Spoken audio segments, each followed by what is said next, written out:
Okay, we'll go ahead and get started with Coach Wilcox's Tuesday media availability.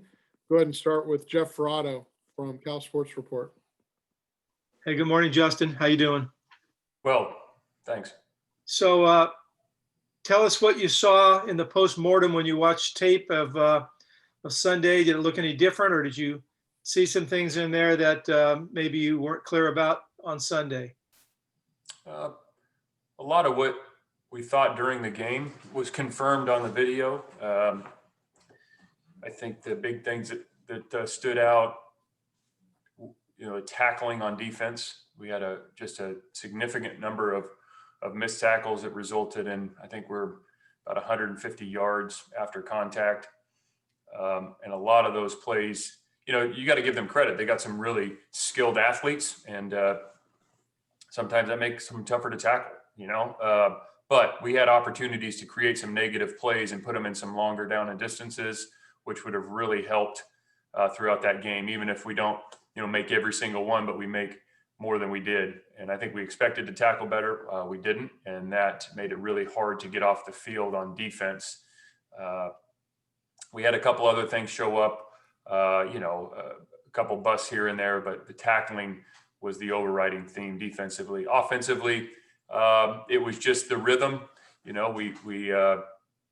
Our line assigned communication identification was pretty good. We had some unforced errors pre-snap that we got to clean up. I think we knew for the most part who we were blocking. The execution across the board, wasn't quite where we expected it to be. But we know we can get better in all those areas at every position, and starts with the head coach and all the coaches making sure we're preparing the best we can with the information we have. So that's where we're at moving forward. And did it surprise you that those things cropped up in the first game, or in retrospect, given all that's going on, is it not surprising? I think we all expected to perform better, and we didn't. But that's where the coaches and players, we all have to own our piece of it, and go back to practice today and work to get better for this week. In watching the film again, I just have a ton of respect for our players, and especially the group that wasn't able to practice to go out and play and compete like they did. I mean, even late in the game when the game was decided, guys were competing. There's guys in there making a fourth down stop like the game was tied.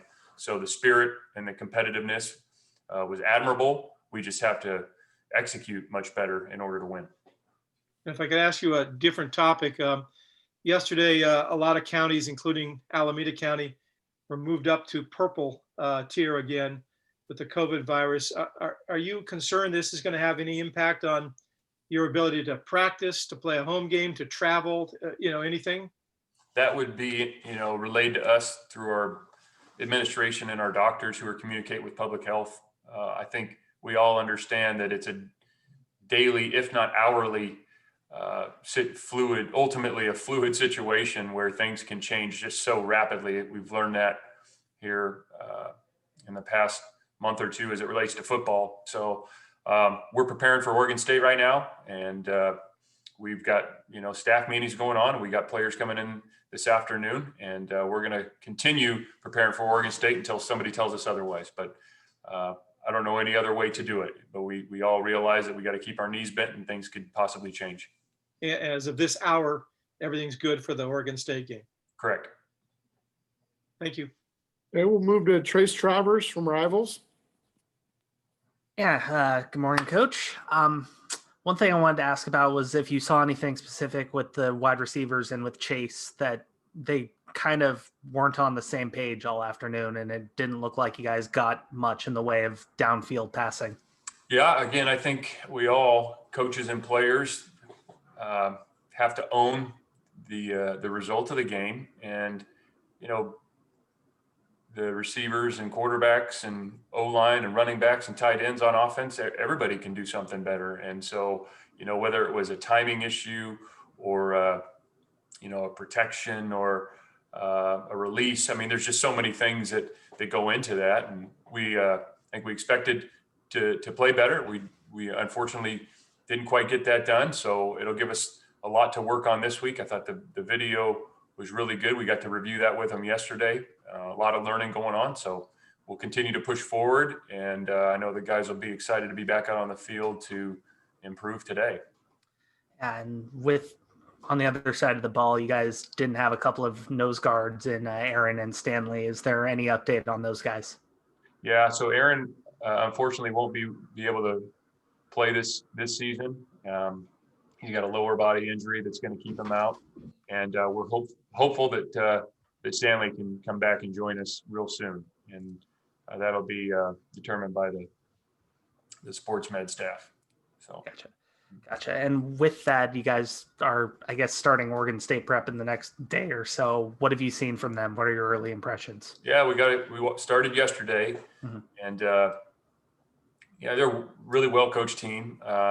You're going to see offensively some of the stuff that Jonathan's done over the years with different formations and personnel groupings, and got a really talented back, good at tight end. O-line's really well coached. So they give you different issues on offense, and defensively very similar to us. You know, I worked with Coach Tibisar, their defensive coordinator, years back, and you know, they're multiple, play some odd and even fronts, play nickel and base, and so ultimately it's going to come down to like it is every week. You know, that give and play, and R11 executing at a high level. So that's what we're focused on, and got a lot of respect for Oregon State, and look forward to the chance to compete. Thank you. Okay, we'll go to Jim McGill from Bear Insider.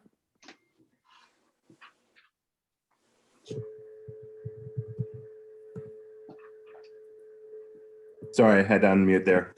Coach, you were asked a little bit about tackling nationwide being a weak point across the country, probably being a function somewhat of teams not really being able to practice as much and work on their fundamentals.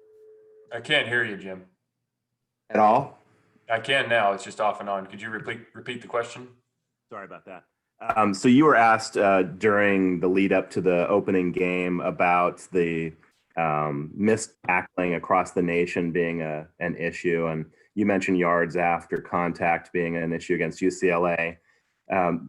Hopefully now having more players back and being able to get back to your normal drills, how do you address the team about getting back to the basics on tackling and not seeing what you saw against UCLA with all the yards after contact?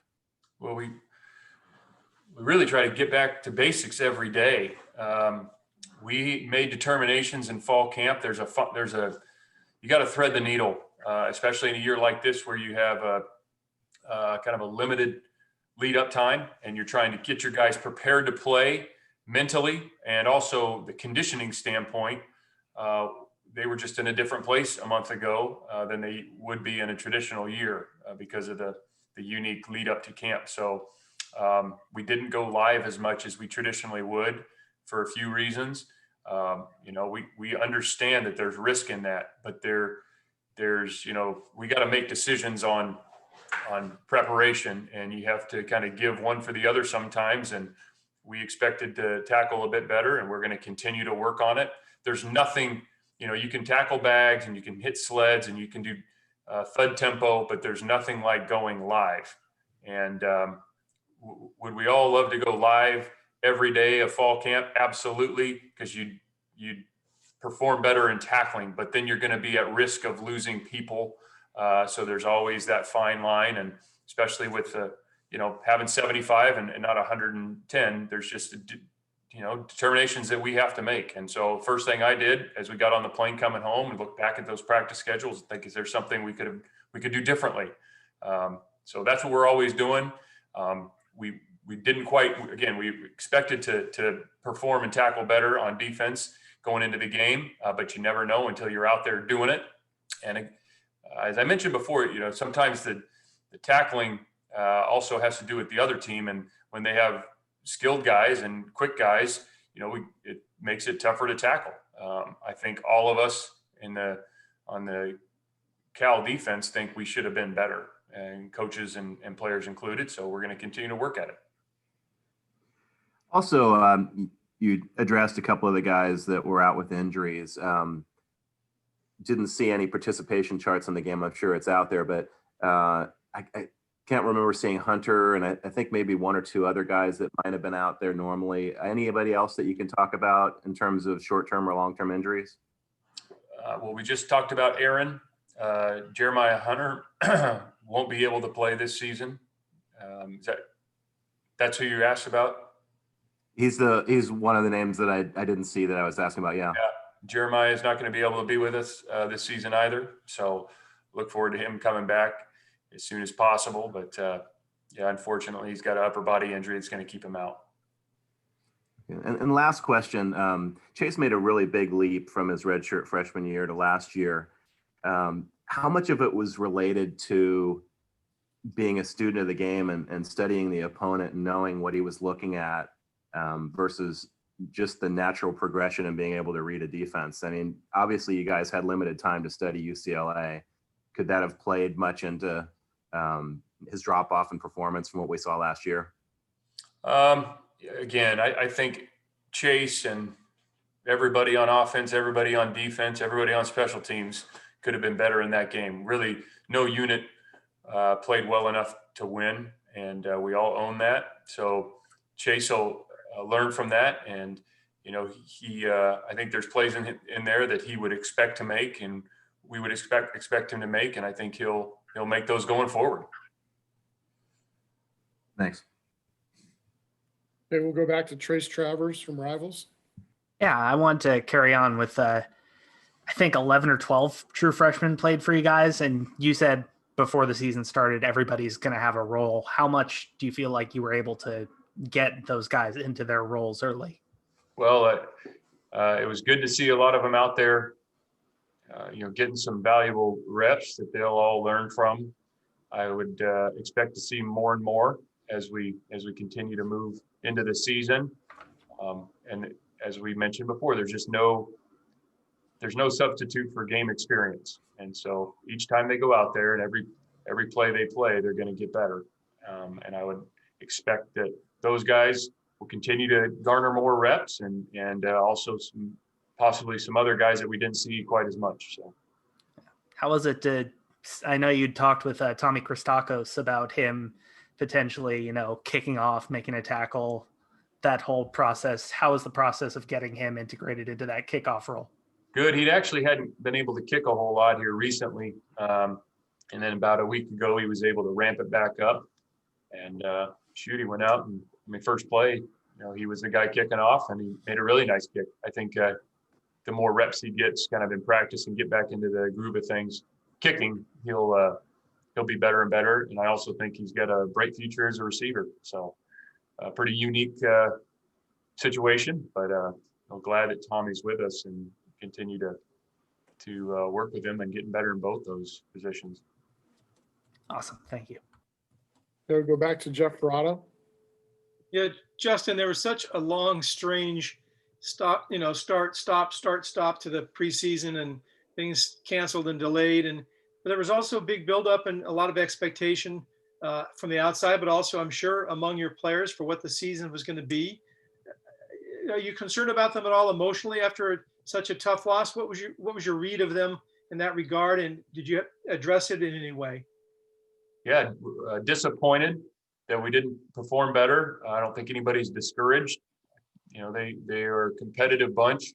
They have pride. We all do. Nobody wants to go out and not play well. So we have to own the result, and we go look at the video and look at kind of what we did right, what we didn't do well, and what needs to be fixed. And that's the way to approach it. So that's how we're looking at it, but I don't anticipate any emotional issues. We got to flush it and move on to the next. So no hangover from that game emotionally, you don't think? Everybody hates losing. It makes you want to throw up. So I guess that's an emotion. But once we, get to the day after the game, you got to wash it. We don't get to wallow around and feel sorry for ourselves. Okay. So we go watch the video. We look at what we did well, what we didn't do well, and then we move on and, work on those things so we can play better next time. That's how we look at it. Thank you. Okay, we've got about 3 more seconds here. If anybody has a final question, please put it in the chat. Otherwise, we'll wrap up for today. Okay, seeing none. Thank you, Coach. Appreciate it. Thank you, Justin. Thanks. Thanks, Coach. Have a good one.